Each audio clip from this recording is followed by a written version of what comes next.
प्यारे दोस्तों, मेरे प्यारे बच्चों, मैं नितेश आज आपके सामने एक बार फिर से इस लॉकडाउन पीरियड में आपके सामने आ गया हूँ। तो बच्चों, आज पढ़ाई से रिलेटेड कोई भी बात नहीं होने वाली है और आज मैं आपको एक छोटी सी कहानी सुनाने के लिए सामने आया हूँ। तो बच्चों, कहानी कुछ इस प्रकार है और मेरे दोस्तों कहानी कुछ इस प्रकार है। जरा गौर से ध्यान से सुनिएगा, आपको भी अच्छी लगे तो लाइक शेयर और सब्सक्राइब जरूर करिएगा मेरे चैनल को। एक दिन की बात है कि बादलों ने, बहुत सारे बादल जो कि हमारे सर के ऊपर होते हैं, तो उन सारे बादलों ने मीटिंग किया कि सारे बादलों ने मीटिंग करी और उन बादलों ने ये डिसाइड किया कि हम लोग तो रेगुलर बेसिस पे बहुत ज्यादा काम करते हैं, सालों साल बहुत सारे काम को करते रहते हैं, तो चलो क्यों ना हम छुट्टियों पे चलते हैं। और बादलों ने ये सोचा कि चलो छुट्टी पे चलते हैं। तो उन लोगों ने डिसाइड करके 10 सालों की छुट्टी का प्लान किया। तो बादलों की मीटिंग में डिसाइड हुआ कि 10 सालों तक के लिए हम छुट्टियों पे चले जाएंगे। ऑफनली ऐसा होता तो है नहीं, लेकिन बादलों ने सोचा कि चलो हम लोग छुट्टी पे चलते हैं। तो बादल 10 सालों की छुट्टी पे चले गए। अब बादलों से होते होते ये बात धरती पर आ पहुंची। जब ये बात धरती पर आ पहुंची तो ये बात बहुत तेजी से फैलने लगी और फैलते फैलते ये किसानों तक जा पहुंची। अब किसानों ने ये बात सुनी कि बादल स्ट्राइक पे जा रहे हैं, 10 साल तक कोई बारिश नहीं होने वाली है।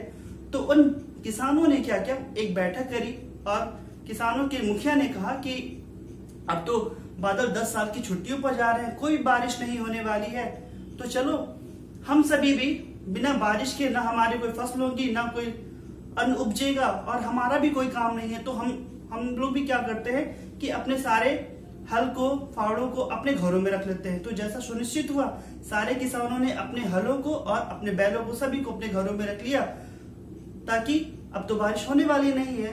उन्हीं सारे किसानों में से एक किसान था हरिया।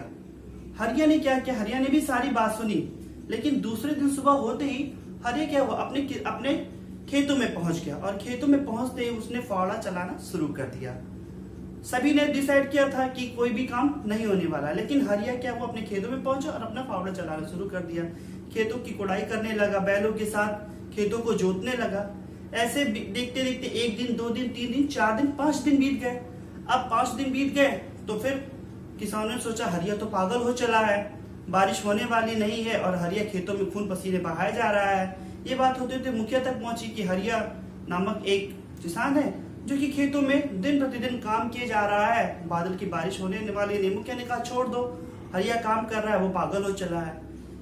कुछ दिन बीते और जमीन के नीचे से कुछ बहुत करीब से बादल जा रहे थे। वो जो बादल जा रहे थे, बादलों ने हरिया को देखा और हरिया से हंसते हुए पूछा, अरे ओ हरिया, हम लोग तो बारिश कराने वाले नहीं, कुछ भी कर लो हम लोग बारिश कराने वाले नहीं है, तो तुम खेतों में इतना खून पसीना क्यों बहा रहे हो, क्यों खेतों की कुड़ाई कर रहे हो, क्यों खरपतवार हटा रहे हो। तो हरिया बोला कि मुझे पता है कि तुम लोग बारिश नहीं कराओगे। बादलों से उसने बोला कि मुझे पता है कि तुम लोग 10 वर्षों तक बारिश नहीं कराओगे, लेकिन मैं फिर भी खेतों में आता हूँ, हल चलाता हूँ, खेतों को जोतता हूँ, रुपाई करता हूँ। तो बादलों को इस बात का बड़ा आश्चर्य हुआ। तो उन्होंने पूछा इसके पीछे का रहस्य बताओ। तो हरिया ने बोला कि कहीं 10 साल बाद जब कभी बारिश हो तो कहीं ऐसा ना हो जाए कि मैं हल चलाना भूल जाऊं, मिट्टी कोड़ना भूल जाऊं और खेतों की रुपाई करना भूल जाऊं। ये बात बादलों को सुन के बहुत आश्चर्य हुआ। बादल तैरते हुए चले गए और वापस जाकर के ऊपर उन्होंने फिर से मीटिंग करी और उन्होंने बताया कि हरिया नामक एक किसान है और आज जब हम लोग आ रहे थे तो अपने खेतों में कुड़ाई कर रहा था। उसने एक बात कही कि कहीं 10 साल बाद जब बारिश हो तो हम लोग अपना काम ना भूल जाएं, तो कहीं ऐसा भी तो हो सकता है कि बादल, मैं खुद बादल, कहीं हम सभी लोग भी बारिश करना ना भूल जाएं। अगर ऐसा होगा तो हम भी अपने काम को भूल जाएंगे।